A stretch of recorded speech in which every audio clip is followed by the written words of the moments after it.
اہل تشیع کے بارے میں ہے کہ آپ بہت دو ٹوک انداز میں یہ بار بار کہتے ہیں کہ وہ بالکل صحیح مسلمان ہیں. تو اب سورہ فتح میں اللہ تعالیٰ نے بیت رضوان والے پہلے یہاں روک کر وہ آیت کی طرف پھر یہ سمجھ لیں کہ یہ جتنے گروہ نا بریلوی حضرات ہیں، شیعہ ہیں، دوسرے وغیرہ قادیانیوں کے علاوہ یہ وہی گروہ ہیں جنہیں ہم اہل الاہواء والبدع کہتے ہیں کہ انہوں نے کئی باتیں من گھڑت بنائی ہوئی ہیں، بدعت ہے ان کے اندر، گمراہیاں ہیں، یہ سب کچھ ٹھیک ہے، مگر صرف یہ ہے کہ کافر نہیں. کفر جو ہے نا کہ ایک آدمی سمجھے کہ واقعی رسول اللہ نے فرمایا اور مانے کہ ہاں رسول اللہ نے فرمایا مگر میں آپ کو نبی نہیں مانتا، آپ کی بات میرے لیے کیا دلیل ہے، یہ ہے کفر. اگر وہ کہتا ہے کہ مجھے اس روایت پر اعتماد نہیں، اس کے راوی کمزور ہے یا اس کا معنی یہ نہیں دوسرا،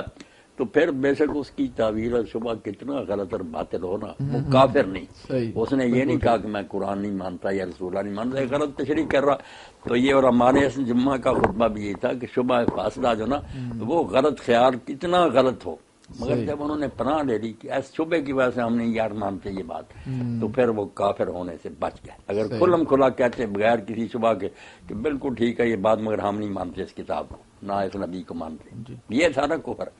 بس میرا کہنا یہی، یہ نہیں کہ یہ لوگ بدعتی نہیں ہیں، ان میں گمراہیاں نہیں، سب کچھ ہیں، ہاں یہ گمراہ اور ضال فرقوں میں سے ہیں مگر کافر نہیں. کفر نام کی کوئی بات آپ کریں نا بات. جی سورہ فتح میں اللہ تعالیٰ نے کہا ہے نا کہ جو بیت رضوان والے ان کے بارے میں اللہ تعالیٰ نے فرمایا ہے کہ اللہ ان سے راضی ہو گیا. اب یہ شیعہ جو حضرات ہیں وہ سوچتے ہیں کہ اللہ ان سے راضی نہیں ہوا. ظاہر ہے کہ جب وہ ان کے مخالف ہیں تو ان کا یہی ماننا ہے کہ اللہ ان سے راضی نہیں ہوا، اور ساتھ رسول اللہ صلی اللہ علیہ وسلم نے 10 صحابہ کرام کے نام لے کے کہہ دیے کہ یہ سب جنتی ہیں. ایک بات نہیں نا پھر لمبا آیت میں جو آیا نا کہ لقد رضی اللہ عنہ المؤمنین اذ یبایعونک تحت الشجرہ، ایک تو اس سے ہم جو نکالتے ہیں کہ اللہ قیامت تک لیے ان سے راضی ہو گئے، یہ بھی ہماری طرف سے نا دھاندلی ہے، ایسی بات نہیں. اللہ صرف اس وقت راضی ہوا جب وہ بیعت کر اذ یبایعونک، وہ جو کارنامہ تھا نا کہ بالکل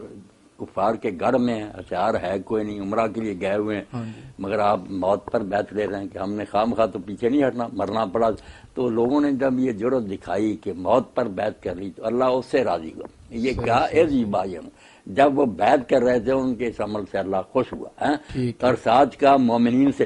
اس لیے اور ماں خود بھی مانتے سنی کہ اگر ان میں کوئی منافق تھا ججمنٹ کہہ جیسا اس سے راضی نہیں ہوا، مومنوں سے راضی ہوا. اب جھگڑا یہی پڑ گیا کہ جب شرط لگائی کہ مومنوں سے راضی ہوا اور اس وقت راضی ہوا جب یہ بیعت کر رہے تھے، وہ بڑا اہم معاملہ تھا. آگے کی بات ہے نا آخر میں ٹکڑا پڑے قرآن میں دے نا ذرا، یہ بہت اہم بات ہے جو لوگوں کو سمجھنی چاہیے. آخر میں شرط لگائی جس پر شاہ عبدالقادر بھی کہتے ہیں اللہ یار کسی کو پوری تسلی نہیں دیتا کہ وہ مطمئن ہو جائے کہ اب میں پکا ہی جنتی ہو گیا. آخر میں بات کہی اسی آیت کا ٹکڑا وہاں سے پڑھنا، اللہ اکبر. یہ جب ختم ہوتی ہے نا پھر اللہ تعالیٰ کہتا ہے وعد اللہ الذین، یہ آیت ہے جو پڑھتے ہیں ہم محمد رسول اللہ والذین معہ اشداء علی الکفار. آخر میں وعد اللہ الذین آمنوا وعملوا الصالحات منہم مغفرۃ واجر عظیم، کہ ان میں سے جن کا اوپر ذکر تھا نا اصحاب، ان کا ان میں سے جو ایمان لائے اور نیک کام کیے ان کے لیے اللہ کا وعدہ بخشے. منہم کہہ دیا سارے، پتہ چلا کئی ان میں سے نہیں نیک عمل پر رہیں گے، ایمان پر نہیں رہیں گے، وعدہ صرف ان سے. اب کس پر یہ قیامت کے دن پورا اترتا یہ غیب کہہ نہیں سکتے. اچھا رسول اللہ صلی اللہ علیہ وسلم نے جو 10 نام لے لیے نا، 10 نام دے کر وہ ہمارے یہاں روایت ہے. اب ہمارے ہی کئی عالم نہیں مانتے کہ کوئی نہیں ہے عشرہ مبشرہ کی روایت کی، کیونکہ اس کے شروع میں آتا نا کہ جب یہ بیان کی ہے حضرت سعید ابن زید نے جو حضرت عمر کے بہنوئی تھے، انہوں نے 10 میں سے ہیں، وہ کوفہ کی مسجد میں تھے. حضرت حسن رضی اللہ عنہ 10 بردار ہو گئے تھے، امیر معاویہ کوفہ میں آئے، یہ بھی تخت پر بیٹھے تھے، مغیرہ بن شعبہ بھی تھے، اور لوگوں کو باری باری کھڑا کر کے نا مسجد میں تو لعنت کرواتے تھے. حضرت سعید نے کہا یہ کس کو لعنت کرتے ہیں؟ کہا علی کو. انہوں نے کہا توبہ توبہ، اس ظالم کو دیکھو، اس شخص پر لعنت کر رہے ہیں جس کے بارے میں اللہ کو گواہ بنا کر کہتا ہوں میں نے خود حضور سے سنا کہ ابو بکر جنتی، عمر اور علی کا بھی ذکر کیا. کہا اللہ کے رسول نے کہا یہ ظالم لفظ کا کہ اس ظالم کو دیکھو اس پر لعنت ہو رہی. اب یہ ٹکڑا ان کو اہل سنت کو نقصان دے کہ ظالم کا اور کہا لعنت کرا، تو یہ خود بھی پھر جان چھڑاتے ہیں کہ یہ کوئی نہیں. اس لیے یہ روایتیں جو ہے نا تنہا ایک آدمی کی روایتیں راویوں سے سنی، اچھا اس لیے اگر شیعہ یہ کوئی کہتا ہے یار مجھے ان راویوں پر اعتماد نہیں، گروہ بن گئے تھے، ہر پارٹی کے لوگوں نے اپنے اپنے گروہ کے حق میں ہتھیار بنائے ہیں، جی میں نہیں مانتا، تو اس نے رسول اللہ کا نہیں بچہ انکار کیا کہ حضور نے فرمایا پھر میں جنتی نہیں مان رہا، صحیح اس نے کہا یہ سٹوری گڑی ہوئی، ٹھیک ہے جیسے گاندھی صاحب وغیرہ کہتے ہیں کہ یہ عیسیٰ علیہ السلام کا نزول، اسی لیے ہم جو آبادیاں ہیں یا خوارج وغیرہ وہ بھی نزول عیسیٰ کے منکر ہیں،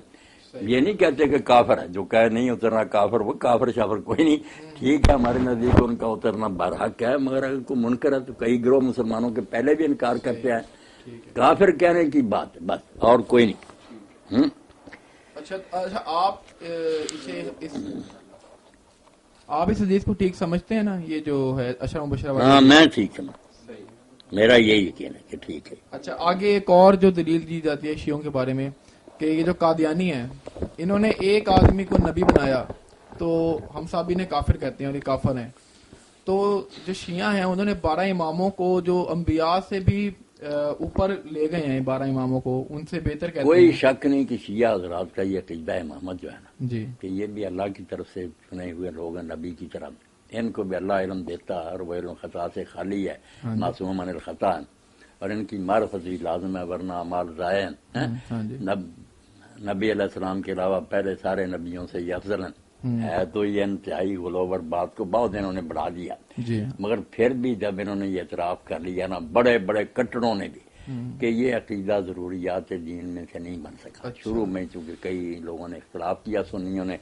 اس لیے اس کا منکر کافر نہیں، اس کو ہم وراثت کا حصہ دیں گے، نکاح اس سے کریں گے، نمازیں اس کے ساتھ پڑھیں گے، اس وجہ سے یہ قادیانیوں سے الگ ہو گئے۔ قادیانی جو نا وہ تو بالکل اس کو نبی کا اسٹیٹس دیتے نا کہ جو اس کا منکر ہے وہ کافر ہے، اس کی نماز جنازہ نہیں پڑھیں گے، حتیٰ کہ ہمارا چھوٹا سا بچہ مرے تو اس کے بارے میں بشیر الدین محمود نے کہا کہ تم عیسائیاں ہندوؤں کے بچوں کے جنازے پڑھتے ہو، یہ جب نبی کے منکر ہیں کافر ہیں، ان کے بچے بھی ان کے ساتھ ہی ہیں۔ یہ اس سے تھوڑا سا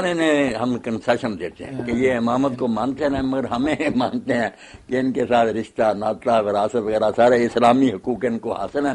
یہ مسلم ہیں، صحیح العقیدہ نہیں ہے، بس یہ کہہ دیتے ہیں، یعنی بس بینیفٹ آف ڈاؤٹ دیتے ہیں، ڈاؤٹ دے بات پہ ٹھیک ہے جی۔